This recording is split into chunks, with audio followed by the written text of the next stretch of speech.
How's it going, folks? I'm Matthew. This is Lemora's Cards, and today we're taking a look at a From the Vault event, cEDH 20, I believe, the 20th of these From the Vault events, based on how it's named. This was an in-person event that took place at the Mana Vault, one of the very few 60-plus person events to happen in the past month. So I haven't really had like a big rush to try to cover them because there's another one always coming up. There just weren't that many last month. It has been nice to not feel rushed to cover an event. So even though this one was like a week ago at this point, time of recording, the top 16 was so interesting. I wanted to cover it, and it lets me touch on a couple decks that I wanted to talk about, or some changes to decks I want to talk about. This gives me a place to do it. Mainly getting to cover a new deck that I've been playing that I've been having a lot of fun with, and an update to a deck that I talk about all the time, and also just lots of other decks that we haven't got to see as much in this very Tymna, other two-color partner dominated format that we're in. Let me know down below which of these deck lists are your favorite. If you enjoyed this video, make sure to give it a like, subscribe to see more. Got lots of stuff like this coming up. Got a little mini series I'm going to be trying, and probably going to be doing more podcast oriented stuff going forward. Maybe a little bit less of the top 16s depending on how tournaments are looking. I'm not feeling pressured into covering every event when they're gonna. If they look like this, I'll cover them basically. Let me know what you would like to see going forward. Well, that being said though, let's go ahead and hop into it. Use the link in the description below to download Whatnot, and you'll get $15 to use to buy Magic singles, sealed product, get anything that you want really. There's no limits. You just get $15 on the account for free just for signing up. Use the link in the description below. Give Whatnot a try. First things first, we're looking at the meta breakdown, and you know, we mentioned it with the changes to EDH top 16. It sorts by like the most popular decks that got top 16s first, and then most popular decks other than that. Tymna Thrasios, not too surprising, is the most popular deck at this event. 7 entries. Yeah, even more popular than anything that didn't convert. 28.57% conversion rate, 2 of them making it there. Kind of a tie here. Rog Thras, Rog Sai both had 4. We have a Glarb, a Derevi with 4. Francisco Thras. These decks down here not making the cut, so no conversion. Rog Sai making it in. One of the Rog Thras is making it in. And we've got a couple Sisays, not too much of like an over prevalence of some of the most popular decks. Really just Tymna Thras kind of standing out. Only 2 TNKs showing up, 2 Sisays, 2 Magdas, 2 Tameshis, and then just some one-ofs. 1 Najeela, 1 Tivit, 1 Dihada, 1 Breya, which is a cool one. Narset, Raffine. Seeing decks like Kennen not being very popular. Yuriko, a couple there, but yeah, mainly just a bunch of one-ofs, not too many. Not the biggest event ever anyways. This is a 64 player event, relatively diverse looking, but let's take a look at those deck lists. First up, we're taking a look at Raffine. I think for the first time ever since I've been doing this, this was a deck that got some talk when it came out. It's one that people will mention and say like, oh, they think it's viable or whatever, but it just hasn't ever really done well or been worth playing over a Tymna deck, which is frequently an issue with, you know, white, black, and something else commanders that aren't very broken. But if you haven't seen Raffine before, it is 3 mana, all Esper pips. Flying ward 1, whenever you attack, target attacking creature connives X, where X is the number of attacking creatures, and connive is you draw X, discard X, and for each discarded non-land card, you give it a counter, like the Ledger Shredder is conniving. So it's a big like Ledger Shredder effect on one of your creatures. So if you're attacking with a lot of creatures, you can loot a bunch of cards, can line up with like Reanimator synergies or other graveyard focused stuff. We'll see what we're doing. Doesn't look like a big reanimation thing, but we do see a little bit of it. So stapley cards like Mockingbird, Esper Sentinel. Drannith actually not really a staple at the moment. Fast Breach or otherwise graveyard centric decks really aren't as much of a thing. And synergistic commanders aren't as often like a really meta relevant thing. Jeweled Lotus enabling super fast commanders was a reason to play Drannith Magistrate in the early game. Like a turn 1 Drannith could really shut down somebody who's planning to do like a turn 1 Kraum. But now people care less about their commanders, and they're often just a little bit more generic, and there's less of just a fast graveyard race. Like a Drannith, somebody's going to try to play their commander at some point. The Drannith will just get eaten up. They'll kill it if they need to, or they'll just do something else. They'll just focus on generic engines in their list. Lavinia kind of standing out, not the most popular card. I don't think Lavinia is that great of a meta call at the moment. I think if you're playing this as like your 4th or 5th sort of Grand Abolisher effect, and seeing Malevolent Hermit also kind of implies that for me, because that's kind of the best use of this card for the most part. Decent engines like Polywog. Mausoleum Wander is kind of interesting. That's just like a Raffine synergy if it gets pumped. Same with Esper Sentinel, which is pretty nice with Raffine being able to pump Esper Sentinel. Sarah Senate makes me think, you know, more of a beats plan. So the cards that stand out. Containment Priest is pretty good against the green creature tutor cards. That's like the main thing that these hit. Pretty good.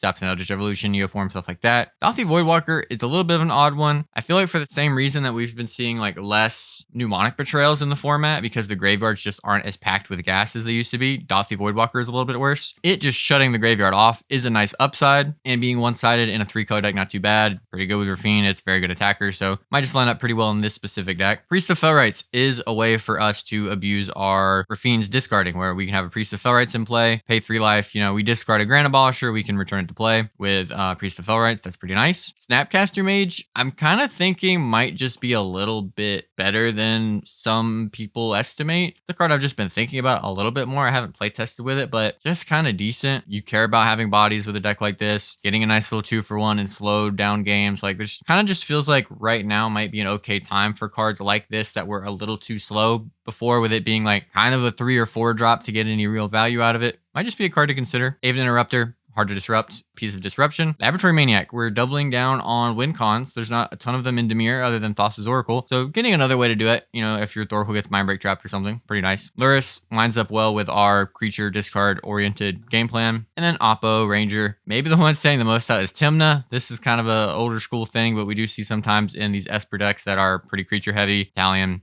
then Solitude, nice piece of free interaction. You want to be able to do things with your cards, and when you're drawing a lot, you want lots of free stuff to do. We see this in like a lot of engine-oriented Esper shells. Sorceries. Okay, so there's some tutors. Get Probe, which is kind of odd in this deck until you see the Doomsday. So it's a way to crack our Doomsday pile. Raffine is also a way to crack our Doomsday pile, so that's really cool. Divine's Wreck overlaps with this creature package that we have of getting stuff in our yard as well. The Doomsday also makes more sense with Laboratory Maniac, because we can potentially have a lot of creatures just swing with Raffine and just put a whole bunch, you know, big draws on the stack and then Lab Man and be cool. Not have to cast any more spells after the Doomsday. Angel's Grace, nice with Doomsday and in general, just pretty good. Brainstorm helps us crack that Doomsday pile. Consign to Memory, maybe an underplayed card. I think countering colorless spells, not the worst, like low end of what this card could be, assuming there's no triggered abilities, because often you're countering triggered or abilities. They're really, really scary ones like Thassa's Oracle. This does not counter activated abilities, so you can't, for instance, consign a Ranger Captain or a fetch land, although you would often want to do that in cEDH.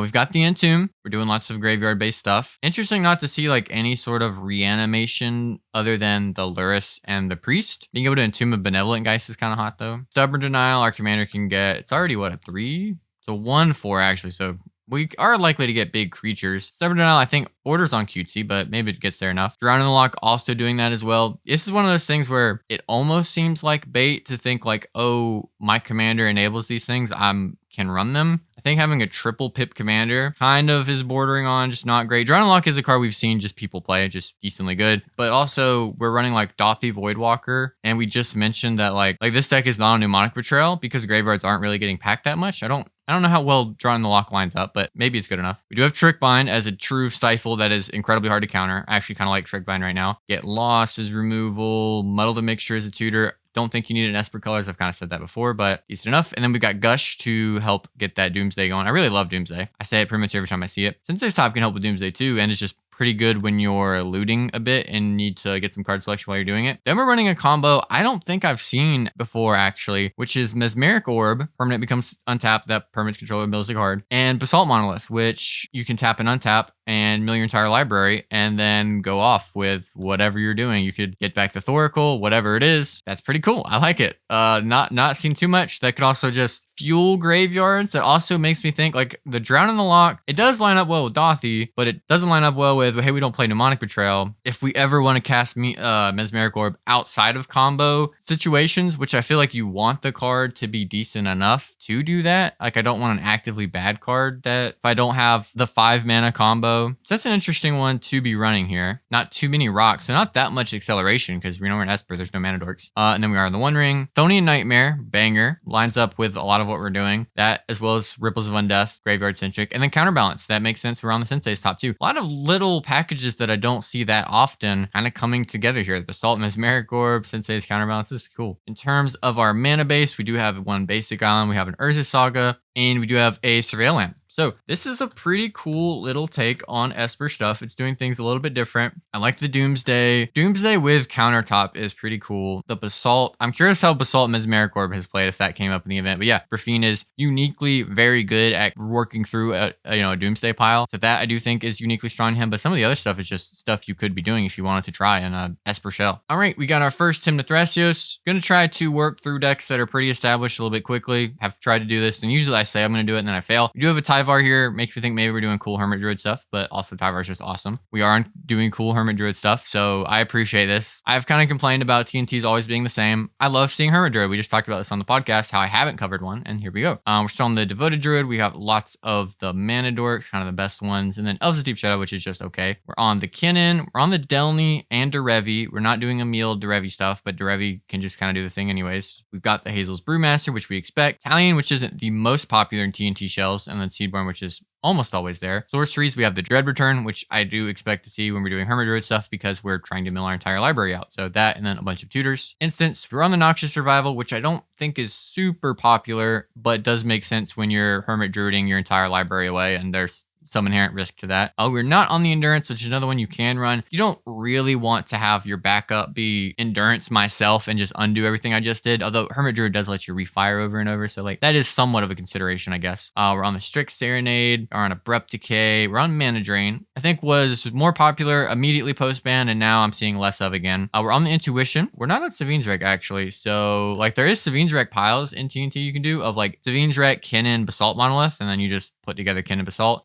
I mean, Intuition is just generally good, but is there a good pile here without Savine's Wreck? I mean, we do have the Dread Return, right? So we could, assuming we have a lot of creatures, you can Dread Return, Brewmaster, Devoted Druid, and that assembles that guaranteed. Hazel's also overlaps really well with Hermit Druid, which is pretty sick. So you do have stuff with that. I've generally just found throwing Intuition in a deck often. I just do it. If it has situational piles that aren't always going to be what you go grab, it usually just lines up really great. Then Intuition is just an awesome card. We're on the Sink into Stupor. Artifacts, not too many. We're on the Mamber, Mana Vault, and we are on the One Ring. Of course, we got that Basalt Monolith, which actually isn't a must run. I've seen some TNTs not run it. We are on the Survival of the Fittest and Swift Recon. Both of those just generically good, and then Survival of the Fittest assembles the Devoted Druid combo on the Smothering Tithe. And then 27 lands, Cradle, no Surveil lands, nothing too wild in the mana base. So Hermit Druid package that's relatively small. We're not running something like Narcomoeba or whatever to enable it. We do just have to get the creatures in play to be able to Dread Return. Being able to do it with like Hazels and Hermit Druid. Also, Intuition can just be an Entomb for like if I already have the Hazels, like an Instep Intuition. Put like Devoted Druid and Hermit Druid and whatever else in there, counterspell, whatever I want. Do the Kinnan Basalt thing, whatever it is. There are just lots of options that you can do with that, which is pretty sick. This is Najeela. All right, this Najeela build, we talked about this one a little bit on the podcast where we have the Champion of Lamholt, one of the cards that sticks out, which is creatures with power less than Champion of Lamholt's power can't block creatures you control. And then when another creature enters the battlefield under your control, you put a +1/+1 counter on it. Very quickly, you swing with Najeela, and this is a warrior also. Buff it up a lot. Basically, your creatures are unblockable. Chatterfang has been decently popular in Najeela. This one not on Warren Soul Trader, so it doesn't have like that kind of synergy. Also not going fully into the Najeela sacrifice your dudes kind of plan. We do have Gornog, which is a newer jumpstart card. Haste, cowards can't block warriors. One or more warriors you control attack a player. That target creature that player controls becomes a coward, so it can't block. And then your warriors get +X/+O, where X is the number of cowards your opponents control. So this makes the beatdown plan very, very real. We're also on the Cutsoul, Grim Hireling, all the combo stuff. Mainly, it is the good stuff cards of Najeela with Champion of Lamholt, Chatterfang, which is in and out of those kind of piles. It's usually more I'm doing the Najeela thing oriented. And then Gornog, which is very much on the Najeela plan. So it is mostly good stuff, not running the derpiest, warriors just to throw them in there, but is really more dedicated to the beatdown plan than a lot of the like Nas-centric decks are. Sorceries, we do have the Green Sun Zenith, which has a decent package. I always really like Green Sun Zenith and Summoner's Pact in these decks because of the flexibility of Chatterfang, Derevi, Cutsoul, Champion of Lamholt, Tenderball, Elvish Spirit Guide for your Summoner's Pact, stuff like that. Like there's just so much flexibility just in green, which is really nice. Other tutors, Rite of Flame to help you get that early Najeela out. Savine's Wreck, we're probably still doing our Underworld Breach stuff. Instance, free interaction, we are on the Angel's Grace and Ad Nauseam, so we are still doing the 5-color Nas plan. We're not on Cabal Ritual, we are on Dark Ritual, of course. On the Worldly Tutor, we're not on Mystical Tutor, which I think is correct. I think Mystical is really just not very good, to be honest, especially especially if your commander doesn't say draw a card off a trigger on it. Kind of down with that. We're on the Brain Freeze. We are on Manamorphose. This is something I've been seeing in some 5-color decks where you just need some kind of color fixing. It's very easy to cast to fix your colors, it being, hybrid red-green. It's especially good in the Necropotence builds. So, like, this deck is not on Born Upon a Wind, but is on Final Fortune. So I'm assuming we're not doing, no Necro, which I don't think is very good in Najeela anyways. But if you are doing 5-color Necro, Manamorphose allows you to go really deep on a Necro. And then whether you hit Born or Final Fortune, Manamorphose can get you the mana to cast either one of them. And then we are on the Intuition ad nauseum. So we do still have lots of different packages going into this deck. Main thing we have here that stands out in the artifacts is Dolmen Gate, which is prevent all combat damage that would be dealt to attacking creatures you control. Hey, we're doing the thing. And then we are on Mystic Ristic Breach, of course, and Flowering of the White Tree. White. Legendary creatures you control get +2/+1, have a ward. 1 non-legendary creatures you control get +1/+1. So lots of ways to buff our dudes. And this kind of protects on Najeela a little bit. Ward 1, you got to at least think about it. Interesting that we're like focused on the beatdown plan, and we do have the ability to just still do like an in-step Nas or something like that. Or if we get a bunch of mana, we can do the thing. 28 lands. We're on the City of Traders. Kind of interesting because it's like, that does let us help power out like early Najeelas and stuff like that. Can be like, was like a thing that was better when we ran like a bunch of 2-mana rocks and then Mana Crypt was a thing in the format, but City of Traders can still be good. So there's like, as with a lot of Najeela, and we talked about this at length in the last podcast episode if you want to check that out, there's some tension in some of what they do, but I like this one leaning a bit more into the actual Najeela plan that you have in the command zone and making it more consistent, and also prioritizing getting through and not just trying to get a bunch of dudes. Right now, there are so many blockers on the board. You want to be able to actually just make sure your stuff gets through, or that chump blocking has a very real cost because your stuff is so buffed up. Then we're taking a look at a Magda. This one running Karn. We've got a bunch of the Dinky Dwarves. You know how it is. The new Magda. Metallic Mimic. Some of the newer options like 3-Tree Mascot. We are on Magus of the Moon. This Magus of the Moon art is sick, by the way. I think this thing is awesome. Basically all the artifact dwarves that we typically see. We're on the Roaming Throne, of course. So no wild inclusion, no weird dragon. Most of the dragon like mana outlets that we're seeing play, like maybe last year, the year before, basically just not a thing in this deck at this point. They have so many options of high card quality things that they can do. Sorcery is just Jesse's Will and Shatter Skull Smashing. Decent bit of removal. Galvanic Blast, the Red Blast, a Braid, and then a little bit of interaction that we've talked about, like Return the Favor. We're on the Bottle Cap Blast. Great Train Heist, which is a spree card. The main mode being really good is just getting an additional combat. Being able to just net a bunch of treasures kind of sneakily is pretty nice. And then also you can do another extra red and do that, like quadruple your treasures output, really increasing out the number of treasures you can make with this card. We're on the Delay Blast Fireball, which is a card I think is just pretty good right now in general. Very creature-centric metagame. Artifacts, we got the Clown card. Ghost Vacuum I like to see. That's a cool one to be able to search up and can just be pretty good. You can be in a spot where maybe Magda shut off, something like that, but you net a bunch of treasures, and then Ghost Vacuum, you can just kind of do some cool stuff. Vexing Bauble is great in this deck. Stacks pieces, we have Damping Sphere, Tangle Wire, Trinisphere, Uba Mask, kind of. This is Thorn of Amethyst as well. I just really love Magda. I don't know what it is. I really need to sleeve this deck up because every time I look at it, I just really want to play it. I love these sort of toolboxy decks that have this consistent engine in the command zone. It and Sisay, both drawn to, and Magda just being the little mono red deck that could is always just appealing. Really like the Relic of Legends inclusion. I'm just the biggest Relic of Legends stan in the world. You guys already know that. So yeah, not too crazy on the vehicles. We have what? Flywheel Racer here, which is a Mana Rock. Smuggler's Copter, which is a pretty good one. Unlicensed Hearse, which is pretty nice. Sculpting Steel I like. Apple of Eden is a really cool one. I think Magda is a really clean place to be able to do it. This was a card we saw in like some Kinnons and some Turbo decks. And then now that Turbo is a lot worse, it doesn't seem like it's going to make the cut in a lot of those decks. People have just way less gas in their hands now. So Apple of Eden isn't as potentially enticing anyways. But being able to tutor this up and put it into play and just get a hand that's been super fed is always going to be insane. Then we're on the Sky Sovereign, Mycosynth Lattice. So we do have the Karn Lock, One Ring, Total Phyrexia. We're on the Blood Moon. So both of these effects, I think these are real cards. I've mentioned it, especially in very competent hands that aren't likely to just shut the game out and hand it over to somebody else by resolving these, at least someone like Gustavo. Mishra's Workshop, which has not been a staple of Magda that I know of, looks really strong. A lot of the best things you'd like to power out early alongside your Magda are some of these pieces that hinder other people's development. Really like that. And then Magda's always kind of been free to run lots of other utility lands. Nothing like super standout here. Volatile Fall, Urza's Cave, you can go search up something. Magda, I think, is in a really great spot. In our last quarterly update, it looked like it was like right in between the A tier decks and the B tier decks. I could see it. For me, it was low A or high B tier. Hard to decide, but I think Magda is in a really, really good spot right now.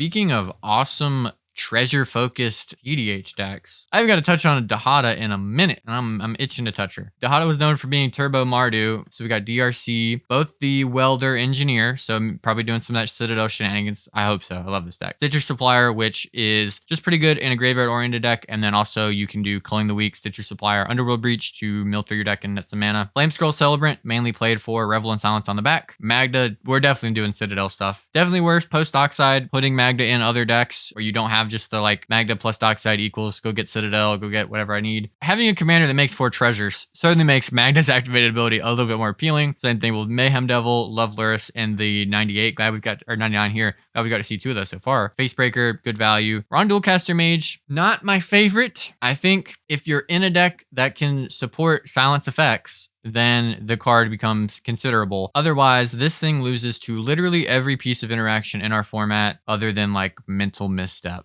I mean, it's pretty bad, but behind these sort of silence effects, it does get the job done, and Mardu does have a bit of a struggle with clean win cons. Sorceries, we've got the Faithless Looting, we are in Reanimate. We didn't have a big, crazy creature to reanimate, but we do just mill stuff over and get it into our graveyard, and being able to get a discount on a Ranger Captain or bring it back or a Luris and get something else or just Mayhem Devil, whatever. It's just nice. Other people get stuff in the yard too. I have to sneeze. Or on Molten Duplication instead of that Twin Flame. Flicker, the unique card that Dihada gets to combo off with. Dihada plus Flicker plus Breach. You get to, it's basically a build your own LED Brain Freeze at home. You keep flickering Dihada. She keeps milling 4 cards. You make 4 treasures. You're only spending 2 mana to do this whole thing. Boop, boop, boop. Grim Tutor, Praetor's Grasp, around the Savine's Wreck, Beseech, Wheel. I love this deck too, dude. On the Angel's Grace, I love it. Really good with the Nas. That's what I love about it. Don't just use it just to not lose. That's cringe. On the Entomb as well, it feels like with Entomb Reanimate, you would expect to see more, some kind of like banger creature to put in the graveyard. I mean, we do have like being able to Entomb Stitcher Supplier when you have Breach. Entomb plus Breach is just always nuts, right? We are on Soul Partition, which we saw way less of post-Dockside ban. That was a big thing of this card, was that in a pinch, if Dockside count was high, use it on your own Dockside to recast it for more, and then also just be decent removal. We're on the Swords and Path. Very notable because pathing your own creature with a Bolsters Citadel is a nice way to get that land off the top. No Tithe, which is a piece of tech that we've seen out of some of the Mardu Citadel decks. Artifacts, all the fast mana. We've got the Defense Grid. Love to see it. The card is worse now. Still just running, I think. Grinding Station, great. We've got the Heart of Kirin combo with Dihada. Heart of Kirin, Dihada Breach, and then just Dihada mill 4, make 4 treasures, and you go through your library, because then you sack the Dihada, let it go to the graveyard, escape it with 3 of the cards that you did, and then you can just breach through your library with Heart of Kirin and Dihada, and you keep going until you like assemble the Flicker combo. We got the Apple of Eden, another deck choosing to do that. It's also another Magda deck. Maybe that's potentially a relevant part of it. You also can use this with Breach if you have a ton of mana lying around, or ways that you've already looped, and get access to all your opponent's hands so that they can't cast anything. Very much build your own silence effect, but even better, I guess. And then we do have the Citadel here. Citadel is just super powerful. Definitely seems worse post-ban, but you know, proactive strategies in general are. But if you can get this thing into play for very cheap, you know, I got a Goblin Welder and an Entomb. We can do the thing. We can go crazy. Static Prison, great piece of super flexible removal. Power Balance is a card we've seen very, very little of. I think this is the type of deck you want to see it. If it's good, I still don't know. Breach, of course, Necropotence, and we are on the Smothering Tithe. Lines up with everything we want to do. I know it's a mid-range card, but you give a turbo deck like 3 extra treasures, they can go crazy. 25 lands, not super low. We've seen like 22, 21, stuff like that of these decks. But when I saw the lack of Tithe, I figured higher land count. City of Traders, we are on Forbidden Orchard. We are on Forbidden Orchard, which, you know, I dislike. Mount Doom. Dihada, the only deck I was ever able to activate Mount Doom with. I never could get it to work the wrong side. No Surveillance, a little surprising, but I get it. You want to go fast. Dihada doing the thing here. I love this deck. This commander is super sick. I'm tempted to try it again. If you're a Dihada player or want to play it, let me know what you think about this deck. But yeah, I love Mardu jamming, right? Especially right now with just TNT piles bumping up against each other. Love to see it. We got a next TNT. This one with a Tezzeret, so doing things a little bit different. That means we're pretty likely to be on, in my mind, Basalt Monolith and Machine God's Effigy. So we have a, what is this sorting? Oh, I hate it when people sort by like the kind of cost of the deck. This drives me crazy. Well, first thing we notice is not a lot of dorks, just 3 traditional 1 mana dorks. We are in the Endurance. Biomancer's familiar, making our Thrasios activation way cheaper. Colossal Sky Turtle, not super common in these kind of decks. Wingcrafter, not super common. This is a card we've seen really in like the farmy Tymna, I think mainly Tymna Kraum shells, but just in general Tymna decks. Just gives you 2 flyers to be able to start hitting people for Tymnas. Seeing Fairy Mastermind, Ledger Shredder along with that makes me, feel like, yeah, we're pretty dedicated to the Tymna plan. Run the Flesh Duplicate, Lotho, Poliwag. Spellskite not super popular in these decks because they don't usually have a creature they want to protect that badly. Spellskite can do 2 things. It can make a Seedborn Resolving absolutely terrifying and unbeatable, and it can also make a Hazel's Brewmaster Resolving absolutely terrifying and unbeatable, because a lot of times you will respond to the Brewmaster ETB on the stack with some removal spell, and that's where the fight happens, unless someone actually just has like Force of Will or whatever to hit the Brewmaster. So Spellskite being there to just say those removal spells don't work, you're gonna need like 2 or 3 of them to make this thing happen, kind of interesting.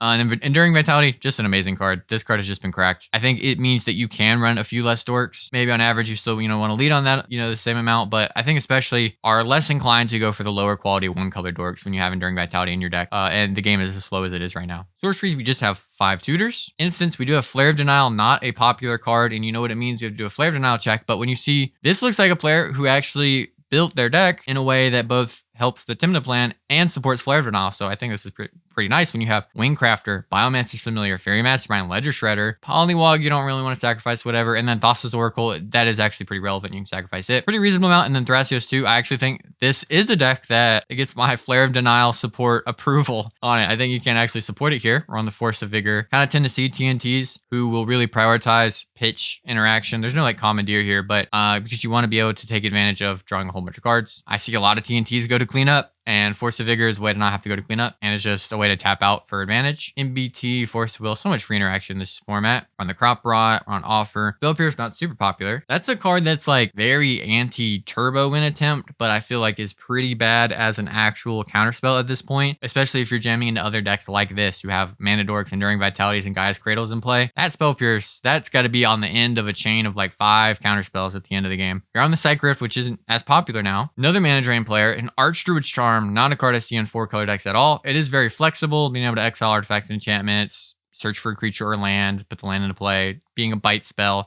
Triple green is tough in these sort of decks, but especially if you prioritize the crop rotation or, the cradle in general, is doable, is castable. But like that and Sink into Stupor, I feel like you are going to feel the pip intensity in the deck at times. Relic of Legends, I love it. Good way to get your Tezzeret to resolve too. Just say, I just want Relic of Legends, guys. We don't need to fight over this. And then show them 5 counterspells. So we are on the Relic, we're on Machine Gods. We were not on Basalt Monolith, so I was wrong on that one. I don't even think we're on Kinnan. And that, I think, is maybe a thing I would change just looking at the list. Of course, I don't have a million reps on TNT, but Kinnan and Enduring Vitality just gives this deck actual explosiveness.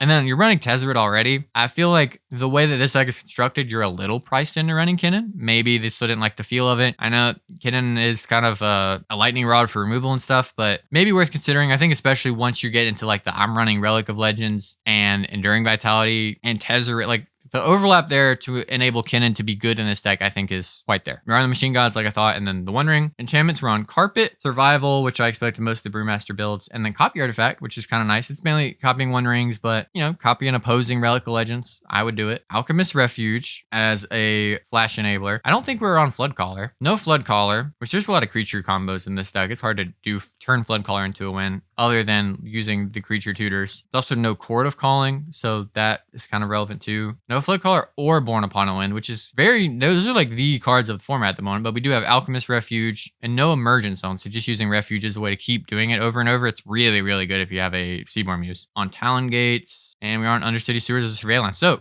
the TNT builds at this event have surprised me so far. They actually have been kind of interesting and showing like some different things that they're building towards, and I kind of like to see it.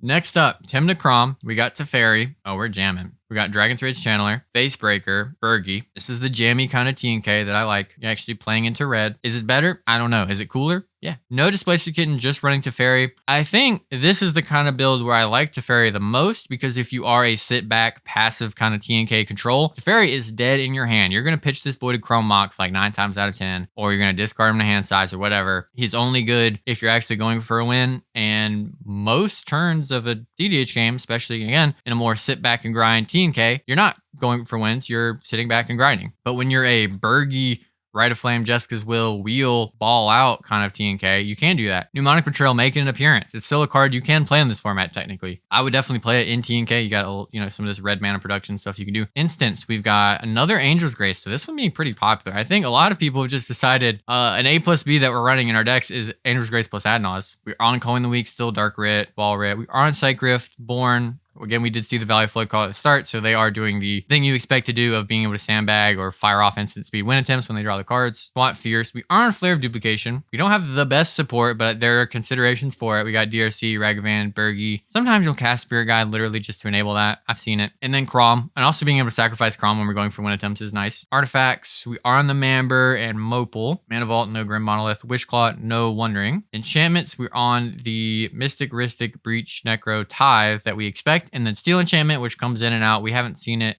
so far today. I've been pretty impressed with this card. We're on the Cavern of Souls. I think this is a command tower. We're on Forbidden Orchard. Hate to see it. No Surveillance. Nothing else standing out other than the Cavern of Souls, which I think is pretty good right now. Arguably still the best deck in the format. Not showing up a ton at this event, but very powerful and does have a few different ways you can build it. You can build it more jammy like this, or you can build it to sit back and grind all day, and both of them are doing well. Breya being Breya. I think I've covered Breya maybe once in the whole time I've been doing this, but if you're not familiar, she is blue farm colors, sands green. When she enters, you create 2 1/1 blue Thopter artifact creature tokens with flying, and then she has pay 2, sacrifice 2 artifacts, choose 1. Breya deals 3 damage to target player or planeswalker. Target creature gets -4/-4, or gain 5 life. You can do some infinite stuff where you get infinite artifacts and infinite mana, and you can kill people with Breya. She has the ability to kind of control the board. She can do some relevant stuff. Let's see what she's doing. We do have the Teferi here. Are we on the kitten? We are. And I think it makes sense because our commander actually has an ETB that's just sort of a free-ish combo we can include. So we can see our creature package, even though we're in the same colors, is quite different than TNK. We got the Walking Ballista because we are an infinite mana combo deck, so it makes sense here. Archivist of Ogma, Fairy Mastermind, and Ledger Shredder as draw engines. Definitely doubling up our stuff. We are on Bergie too, which is kind of nice. Like, it looked like this was going to be a little bit more mid-rangey, but then we still have the Bergie there. Gives us some power. Historical Bowmasters, we know about all these. Lurrus, again, making an appearance. Does let you do some stuff with, like, being able to recast your Ballista from the graveyard, all these other cards. Like, Lurrus is just good. Liberator is a flash enabler for colorless spells and artifact spells, so we can flash in our commander. This will enable us to do infinite mana loops with Breya at instant speed, which is kind of cool because Breya can kill herself. Auriok Salvagers, we're going to be doing the Bomberman combo with Auriok Salvagers and Lion's Eye Diamond to continually recast that, netting infinite mana. And then if we have like a Walking Ballista in our graveyard, we can use the last iteration of Salvagers to return it to our hand and cast it. We're on the Kitten that we talked about. And then Rev, Tithe Extractor, which is, you guys already probably know it. This is like the professional Facebreaker plus Ragavan, where all your creatures are kind of turned into mini Ragavans where it's face down. And then one of your creatures, when you attack, gets Death Touch, so it help you kind of get through. Heard mixed things on it. It is a 4-drop. You got to mean it, but can be quite powerful, and we don't really have an advantage engine in the command zone. Sorceries, we do have some tutors. We're on Dam and Deluge, so doubling down on board wipes. We haven't really seen any board wipes today. And then Wheel, Savine's Wreck, we're still breaching. Instance, we're not on Fierce and SWAT, which is one big weakness of a quad pip commander like this that's mainly an outlet. You can't really support some of the best cards in this format. That is a pretty big downside. We're another player rocking Angel's Grace. Kind of a pattern emerging here. We're on the Culling of the Week. We're on Dark Ritual, Blood Maw, Rain Freeze. We're on Born. We're on Dramatic Reversal, which is pretty sick. Are we doing Isocron? We're doing Isocron Scepter too. Okay, we're going infinite, guys. We're going infinite. We mean it. Intuition, Nausea. There's the LED, which overlaps with 2 of our combos. We're also on Grinding Station. I like it. Grinding Station can also let us like reset some stuff maybe that we could buy back with Auriok Salvagers. I don't really see that coming up, but good. Fast mana, just 1 Talisman, and along with our Arcane Signet. And then we are on the One Ring. Enchantments, the 4 best ones. No Smothering Tithe, so arguably not the 4 best ones, because I kind of think Smothering Tithe is better than Necropotence at this point. But when you don't have a engine in the command zone, you want to be able to get access to cards, so I see it. 27 lands. We're on the City of Traders. We're on Gemstone Mine too. Undercity Sewers. Glimmer Void. Not a land I've seen too much of recently. Kind of some odd choices with Glimmer Void, Gemstone Mine, of like some really not super consistent lands, especially for longer games. If you want to do TNK colors, but do something actually pretty different, this is a cool deck that you can play. You actually have quite a lot of win cons relative to most 4-color piles. It's kind of closer to TNT in that regard. Lots of different ways to win. And you get to do things like Liberator or Born Upon a Wind with your Necropotence, which is pretty sick. No Flood Color in this one, so not doing that, but Liberator kind of taking that slot. But yeah, really cool list. I love seeing Breya do the thing because she seems just so cool, but has just been completely outshined like the entire history that she's existed. And we do have a Rogsai here. What do we got going on? We got the Flood Caller, OBM. So 6 creatures. Not all of them ran OBM, but we're on the OBM here. Bergie, Dorkle.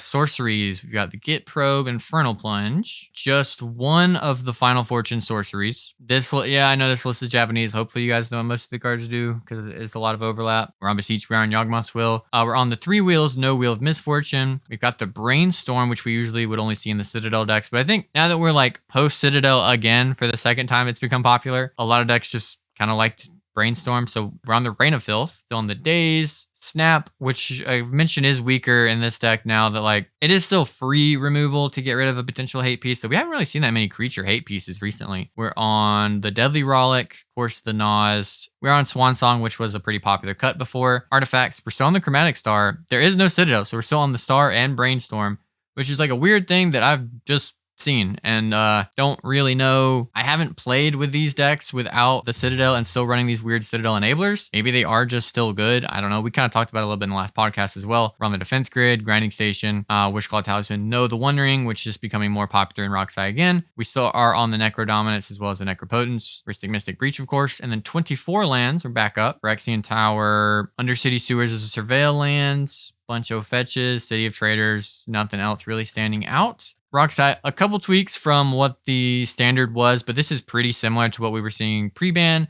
Some decks have opted for stranger changes, going up to like 25, 26 lands, things like that, running the One Ring. Here, still pretty standard to what we saw before the bans. All right. Well, we see the weakness of what I'm doing when I cover this event a little bit late. It changed. This deck list changed a little bit, but I'm doing my best, guys. Tivit. If you watched the last podcast, you know Tivit is really popping off and arguably one of the highest performing decks. We do have Teferi and Kitten here. We're doing the Teferi Kitten thing. Get this online-only version of Kitten off of your Mox field. This is disgraceful. We've got Mockingbird, Archivist of Ogma, Drannith Magistrate making a rare appearance. Fairy Mastermind looking a little bit more popular at this event. Do have the Flood Caller, Urza, and Talion. Nothing super surprising here. No Flesh Duplicate or Fimage. Those cards really just aren't that popular. Metamorph. Being able to hit the One Ring has basically made Metamorph kind of good enough, and then some people just hit Soul Ring at times. And then yeah, we're on Displacer Kitten, Talion, Urza, going a little bit bigger than everybody else. We're on Dam and Deluge. There was a long time where these were just like stock in most of the Tivits. I've seen Dam replaced with like Nuclear Fallout, and in playtesting that, I think I liked it better than Dam. We're on the Savine's Wreck. We've got the Transmute Artifact. No Diabolic Intent, which is pretty common for Tivits. Instance, we are on the Miscast, Delay, Muddle the Mixture, Limdol's Vault, Drown in the Lock. So some of the 2 mana or just like less common pieces of interaction that we have seen before. Limdol's Vault even going that deep, along with the Muddle. We are on the Sink into Stupor. I think a 3-color deck that doesn't need a lot of utility lands, 3 or less that doesn't need a lot of utility lands, this is where you want it. And then we're on the Whir. Of course, no Nas, no Tivit has dared to consider running ad nauseum. I do think Grafdigger's Cage, Curse Totem is pretty nice now, because the things that can prey upon you are the like TNT decks and the Breach, Tymna Kraum decks, and these are hate pieces that very slightly affect you. You know, just your like Ranger Captain, I guess Urza, Savine's Wreck, and then we are on the One Ring. Couple talismans. Oh no, we are in Grim Monolith too, to be able to power that Tivit, of course. Rhystic Mystic Touch,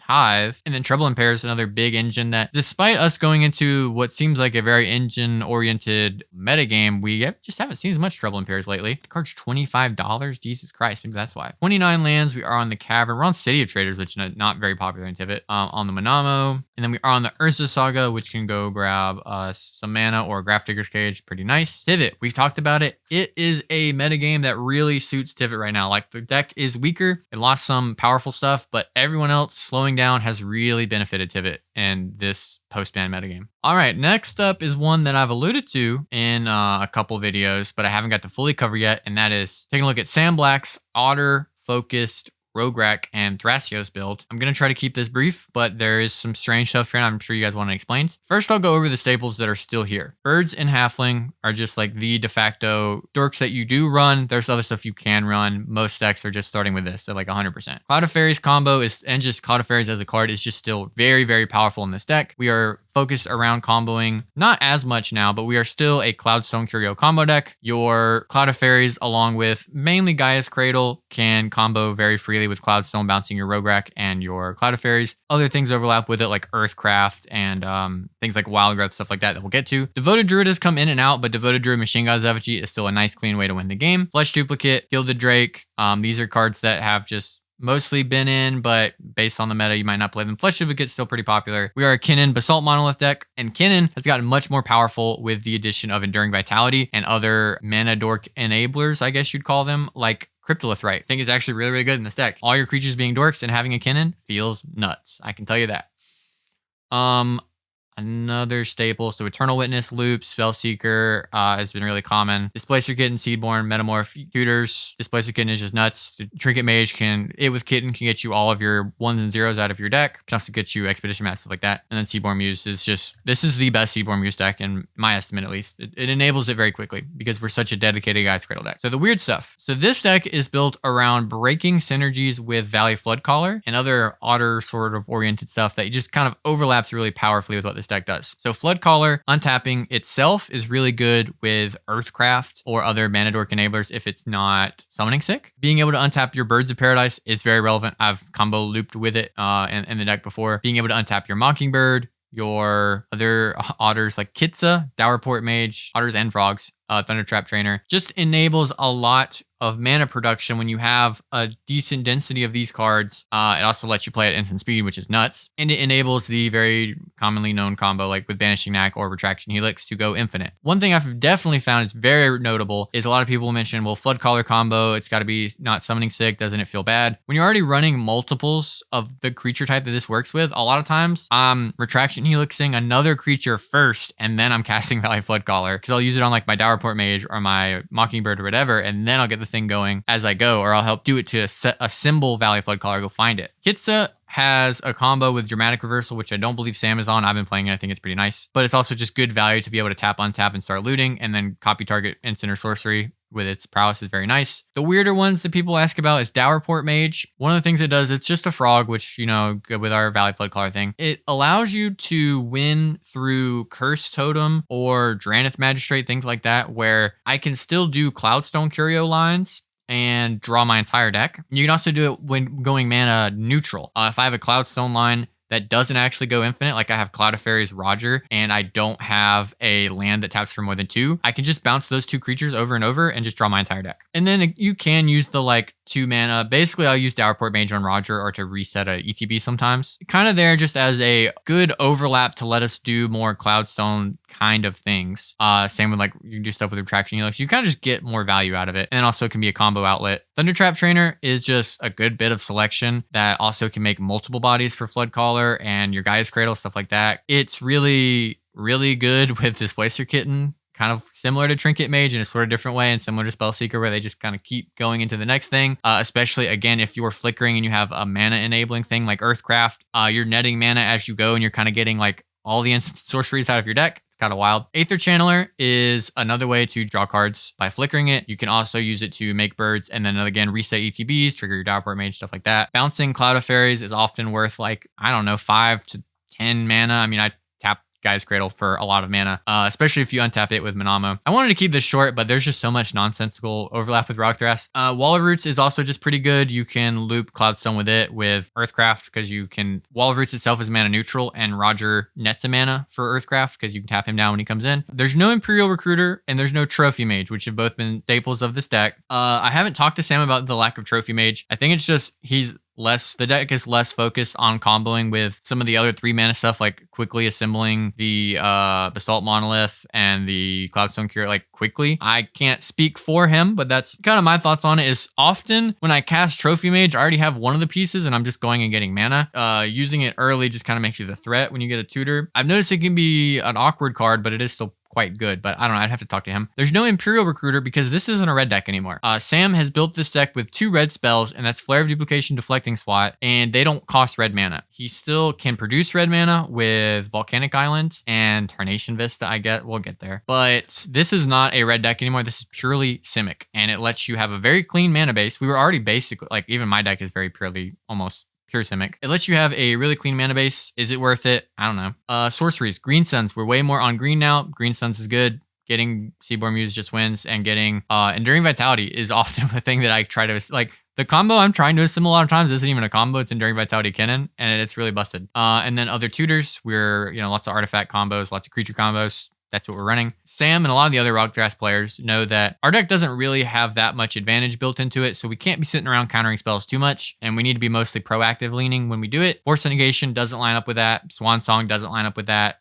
too well. So we mainly run like the best interaction or the free stuff in stuff that's mainly proactive. So we do things like the flares, swats, the broken Roger stuff. Banishing Knack is a combo piece. Chain of Vapor is Noxious Revival is a new addition for Rogthras, or for Sam's builds that I'm aware of. I know he was running Endurance loops for a bit, and now notably we're not on any sort of Lightning Bolt loop. So we're basically just like Finale as a win condition in terms of actually dealing damage to our opponents. I'll have to look through and double check, but he was doing Endurance Cephalid Coliseum loops, but we are still on Cephalid Coliseum, so we're doing it with Noxious Survival now, I guess. I'm not explaining Endurance loops or Cephalid Coliseum loops, they're miserable. But basically, you get to go infinite and you can stack it to where everybody draws their deck and you deck them out. Chord, Veil of Summer, these are kind of just good cards in the deck. Cyclonic Rift. Another notable one is This Town Ain't Big Enough, partner. 5 mana, costs 3 less if it targets a permanent you control, and you return up to 2 target non-land permanents to their owner's hand. This also is just kind of good when like I can bounce my Roger. You can use it to kind of 2 for 1. Somebody's going to kill something and you save it and bounce something of theirs, but it's also a combo piece. You can combo this with Storm Chaser's talent. It's a lot easier when you have like Song of Totentans. That's kind of like where this build started. But basically, you have creatures, Flood Caller, and a Mana Dork enabling effect. But basically, you're going to loop This Town Ain't Big Enough and Storm Chaser's talent, netting mana as you go, ideally, or using it, I guess you could use it mana neutral and bounce everybody's stuff. But ideally, use the This Town Ain't Big Enough, net a bunch of mana, untap all your creatures, level up Storm Chaser's talent, return This Town Ain't Big Enough to your hand, use it on Storm Chaser's talent, untap all your creatures, net mana, recast the Storm Chaser's talent, and then you continue to go off, net infinite mana, bounce everything your opponents control, draw your deck, do all that stuff. It also makes a body on ETB, so it's kind of like a non-creature spell that is a creature, which lines up really well with the Flood Caller stuff. You also net infinite guys. So with like Earthcraft, it's really, really easy to keep netting infinitely more mana as you go. That has so much going on. I love it. Candelabra, we're on it. Get over it. It's good. We're a very Guys Cradle focused deck. So we're doing Candelabra. We're doing Expedition Map to go get Cradle. Also can go get other utility lands. We're still on the Basalt Monolith. Cloudstone and Relic of Legends is our 3-drop rocks, although it's not really a package anymore because we don't run Trophy Mage in this build at least. Machine God's Effigy combos with our Devoted Druid. Basalt with Kinnan. And we are on the One Ring, one of the better One Ring decks. It's very easy to enable it. Enchantments. Mystic, Rhystic, Earthcraft, which I've talked about. Tap it, untap creature, untap target basic. If your basic's enchanted with a Wild Growth, that's even more mana. This is like just the fastest mana enabler in the deck. Talked about the Storm Chaser's talent. And then Cryptolith Rite is another dork enabling effect, which is just pretty powerful in this deck. We're kind of spamming out creatures. Steel Enchantment is another way to get access to the Rhystics and Mystics, which this format is built around. Mainly there to just like steal a Rhystic or Smelling Tide, stuff like that. And then Growing Rites of Itlimoc. When it enters, you look at the top 4, you can get a creature from them. And then if at the beginning of your end step you have 4 more creatures, it turns into another Gaia's Cradle, but it's not named Gaia's Cradle, so you get 2 Cradles. And that with Candelabra along with Manamo can, let me tell you, you can make some mana. 29 lands, pretty high. Notable thing for Sam's build is he's no longer on the land cyclers, which was like Luring Revealed and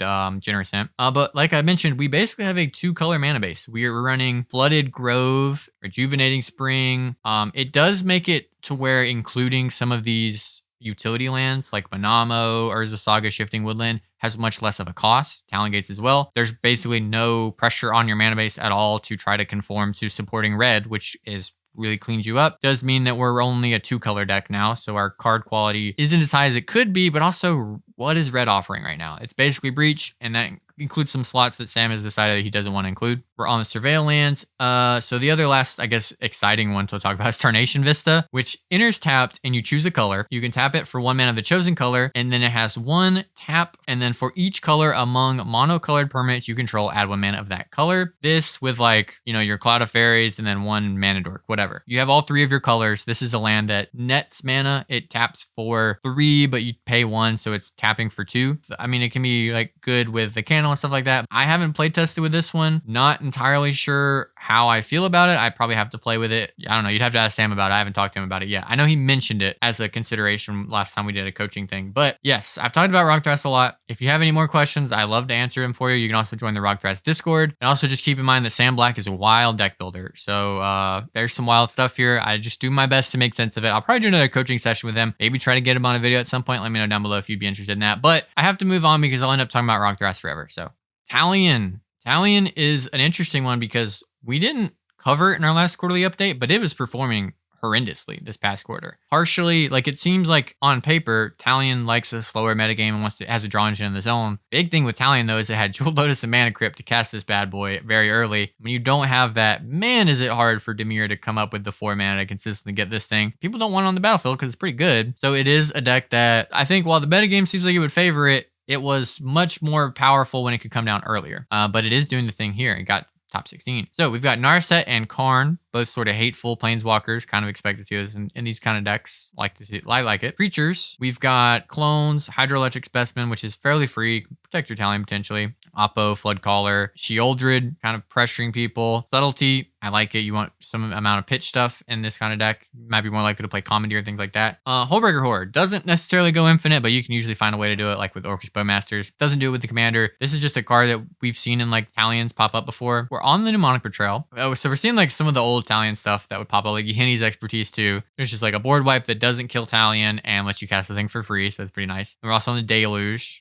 Twister, and Windfall. Almost a little surprised to see the Windfall. And we're on Beseech the Mirror. Lots of interaction, of course. Strict Serenade, Rapid Hybridization, Spell Pierce, Dispel, Delay, Mana Drain. Almost surprised not to see Drown in the lock, but we're on Limdal's Vault. Dismember, pretty free in this, non-Nas sort of deck. Felder Profane, relatively free along with Sing the Super. We're on the Misdirection, no Commandeer, so didn't quite get that call out. We're also on the Born. Like, I know Born and Floodcaller are just good. It makes me think we're a little bit more likely on Necro. Are we? We're on Necropotence. Okay. So we're doing that too. We're jamming. Maybe that's how we're managing to get it done with Talion. Oh, we're also on Cabal, right? Okay. That's all starting to kind of line up. Artifacts, kind of some hate pieces here. Grafdigger's Cage, Cursed Totem, and Weathered Runestone, both keeping our opponents from getting, too much out of their deck. And then Fast Mana. We're on the Sensei's top. Are we on Counterbalance? We are. Lines up. We're not on the, Blood Chief Ascension combo card, Mind Crank. We're not on the Mind Crank. Blood Chief Ascension is just a card that a lot of the Talions ran. They just kind of pressure life totals. Can kind of combo with Mean Bet. Makes brain freezing really difficult. But yeah, so we also on the One Ring for our artifacts. And then yeah,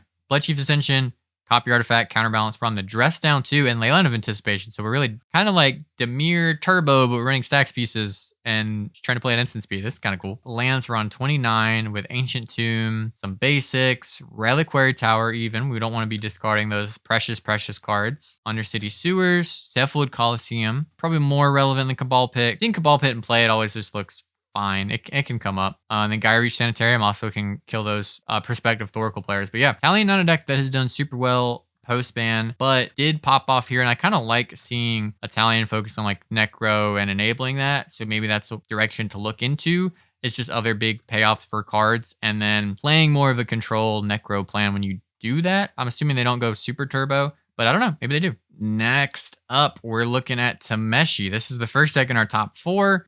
So like Tameshi is known for kind of being like a breach in the command zone. Wasn't always like a card you raced out. You weren't like trying to fly Tameshi out into play. So I don't know that like Jeweled Lotus and Crypt super hurt the deck. I imagine the speed of the format changing is probably linked to it still doing pretty well. Tameshi, known for kind of niche combos with like artifact lands and putting Lotus Bloom in and out of play at an infinite mana, doing some shenanigans. We're on Teferi and Tezzeret, so we have Teferi, Displacer, Kitten combo. Tezzeret, we're an artifact combo deck, at least partially. We can also combo with enchantments, guys. I know, I get it. We're on Esper, Archivist, Fairy Mastermind for value. Pretty generically good Azorius creatures here. Not too high of a creature count. Sorceries, we're on Reshape, Transmute, and then Supreme Verdict, which I do really like. People are going to have boards that are a little hard to get through. Do this uncounterably, pretty nice. And then Reshape for 0, Transmute Artifact for 0s for getting like Lotus Blooms to start our combo or get an artifact land. Lines up pretty well. Instance, we're on the Pact of Negation. We're on Dispel. We're on Daze as well as Snapback. prioritizes some of that free interaction. Foil as well, especially if you're in 2 or less colors. This is a lot of card disadvantage because you have to play this, discard an island and another card, and then also just inherently in multiplayer, countering, interacting with people is just card negative, but it is more free interaction you can run. Same with Commandeer and Misdirections. There's tons of free interaction in this deck. Word of Invention, another way to get those artifacts into play. Artifacts. So we have some normal ones. LEDs, maybe not normal on Azorius combo. Mamber, fast mana, stuff like that. Grafdigger's Cage, which can hurt our opponents. I think it's the only stacks piece, right? Surveyor Scope is pretty hot. So we got the Lotus Bloom. Tameshi doesn't care that it has a casting cost. He kind of gets around that. But essentially, we get a Lotus Bloom. We want an artifact land, and then we want a copy version of things like a copy artifact. And then we're able to return our copy version of our land to net back Lotus Bloom, make the mana, copy land, tap it, boom, boom, boom. Is there a good primer? We actually do have a really good primer to look at if you don't know how Tameshi combos work. Primary win condition of the deck, copy artifact, Lotus Bloom or LED, and then one of our lands. And then, yeah, copy artifact copies one of the artifact lands, used to return to hand to put a bloom effect back into play. Shout out to everyone who has a primer. And this deck list will be in the description like they always are, and then you can check out the primer. We have tons of information here in this primer. We're also on the Vexing Bauble, which I'm a big proponent of, and you'll notice you don't have to cast the Lotus Bloom, it just goes into play, so that's pretty hot. Another Apple of Eden player. I'm curious how come it seems like the apple is popping off in this specific sort of regional meta. Don't know if it's just this is a card to watch out for now, or maybe I don't know, somebody there's just really high on it. I'm not really sure, but I mean, Apple of Eden's a sick card. Artificer's Intuition lets us go grab pretty much everything that we combo with. Another Static Prison player, love it. On the counterbalance, because we are doing countertop, right? Just on counterbalance, okay. Copy artifact, copy enchantment, steal enchantment, mirror maid. This is the world we live in. But also we combo with these cards for some of them. Blind Obedience, which is way less popular now, but does still slow down our opponents and is also a way to kill everybody because we can net infinite mana, draw our deck, and then start doing a extort loop. Amphibian Downpour, turn the entire board of Seedborn Muses into 1/1s. And then we're on Tithe, Ristic. Mind Over Matter, another combo piece that we talked about.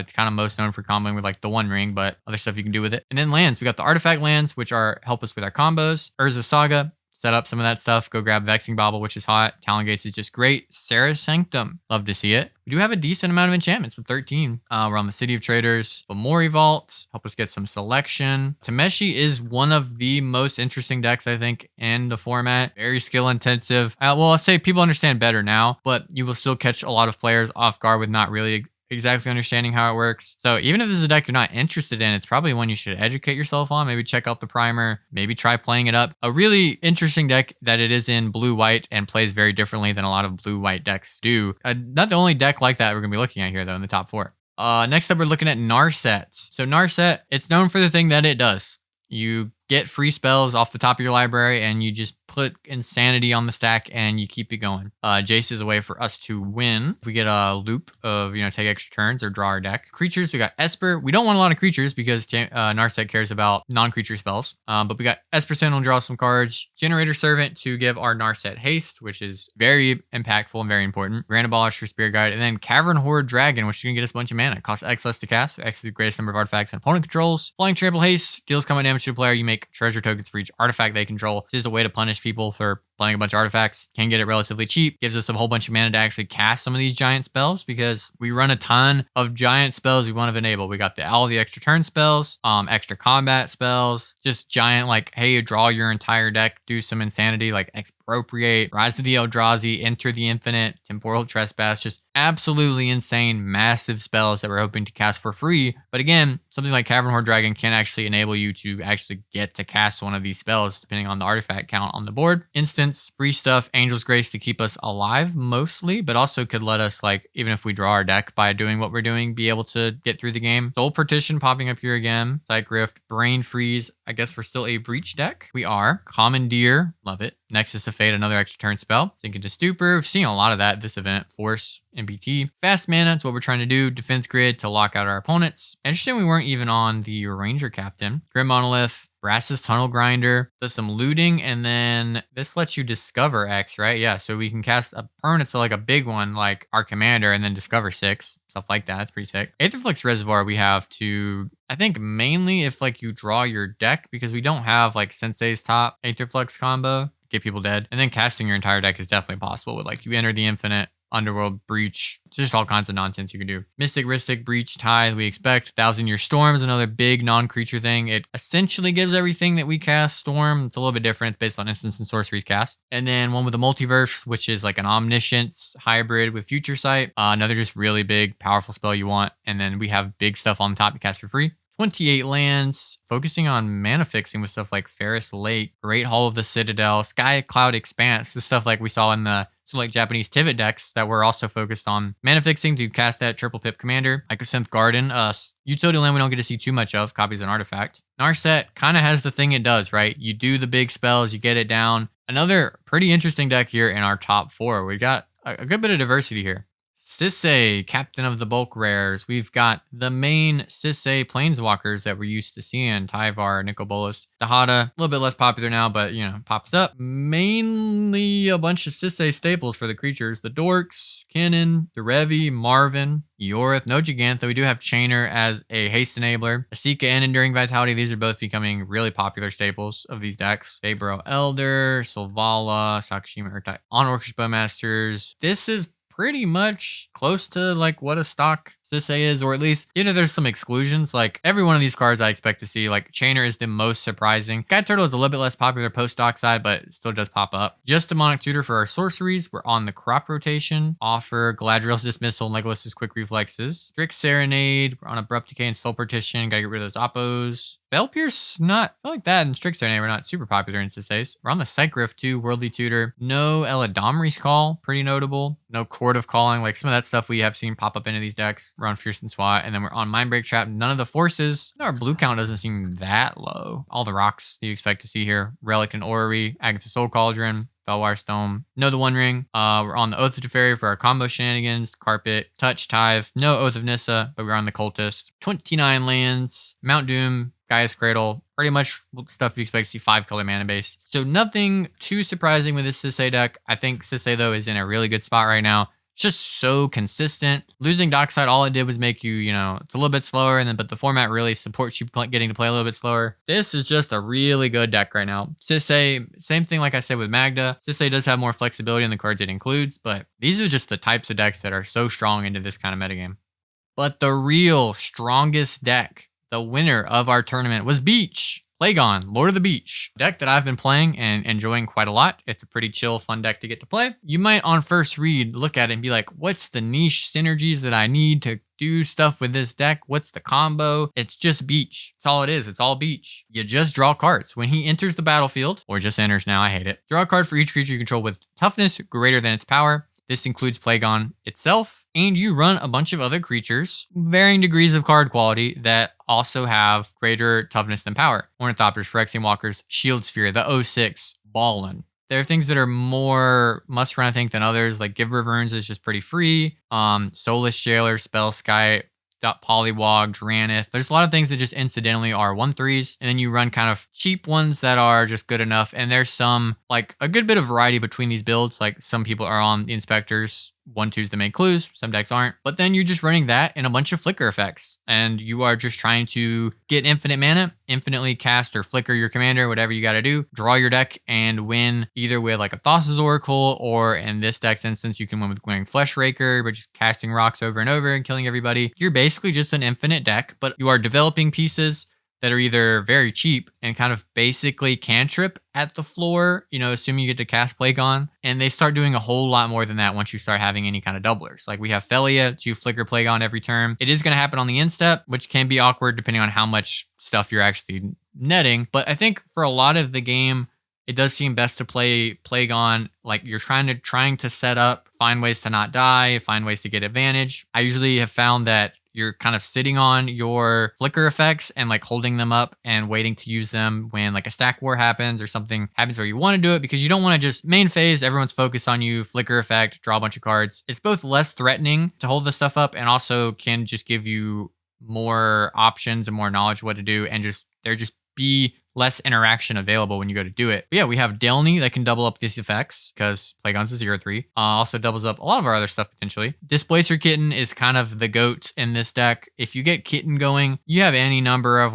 you have like 2 or 3 things it's usually a win. If you have any more than that or a doubler effect, it's just lights out. Like that is like the thing that you kind of symbol and then you just go bonkers. Felidar Guardian's a free flicker that also increases the count. We've got Preston the Vanisher, which is basically when something else is flickered, then you make another version of it as a 0/1. If you do this with Plagon, the 0/1 will die to legend rule, so they don't see each other, but you will have 2 Plagon ETBs. And then it itself is a 2/5, and anything else you flicker enters as a 0/1, which increases Plagon count. Flaring Flesh Rakers, Eldrazi spawns are 0/1s, increases the Plagon count. Hydroelectric Specimen is just really good as a land that protects Plagon and also happens to be a 1/4. Hullbreaker Horror itself is a 7/8, so he counts. Urza, you have a lot of flexibility. Like I'm running more of an otter package with Valley Flood Caller and Dowerport Mage and Kitza. A lot of them also line up doing similar things, and then we're doing like Dowerport, Polywog stuff, and then the deck can also win with Otter combo. So it all kind of lines up really well, and it's another deck that lets me do Otter shenanigans.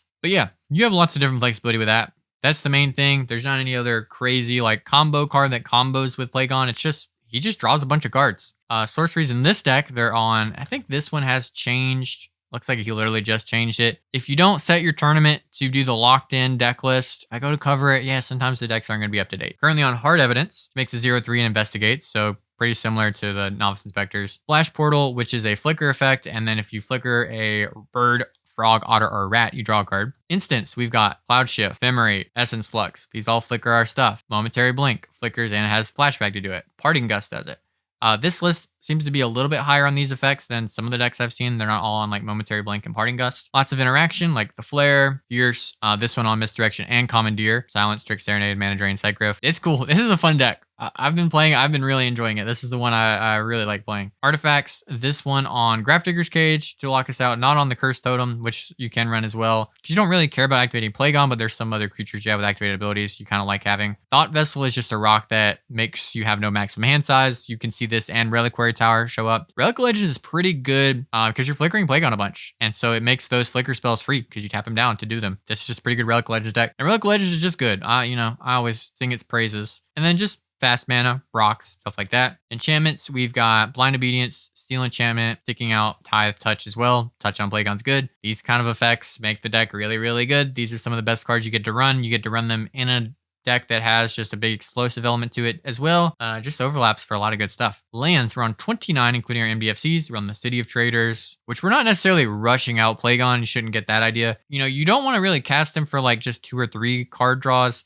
unless you have like a Fierce or something to hold up, or you have another flicker effect and you're able to go again. And you're not just going to totally run out of gas, because if you just cast them, draw 3, and you don't hit another thing to do, you're pretty screwed. You're just in top deck mode pretty quick. Yeah, we are on the Reliquary Tower here as well. Urza Saga on the Talon Gates, which was a banger for me. There's a lot of hate pieces that hit this deck. Notion Thief, Granite Magistrate, Bowmaster. So there's a lot of things you want to be able to hit that are creatures. So Talon Gates, I think, kind of a must. But yeah, this is your winner. I think this deck is super cool. It's super fun. How good is it going to be in the long run? I'm not really sure, but I feel like it has legs. It's in the right colors. Seems like it's the right metagame for it. This is one to look at, and it has been a ton of fun so far. And there's lots of room to brew with it, I think. So maybe try it out.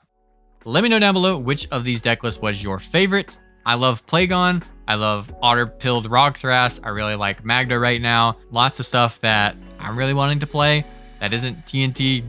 Don't really enjoy that stuff so much in those games around those engines, but there is still cool stuff to play that is doing well. So there is hope. There is a light at the end of the mid-range hell tunnel. So let me know what you like here, what you're going to be playing, and what you think I should cover or talk about next. With all that being said, though, thank you so much for watching. And as always, go play cEDH. Have a good one, everybody.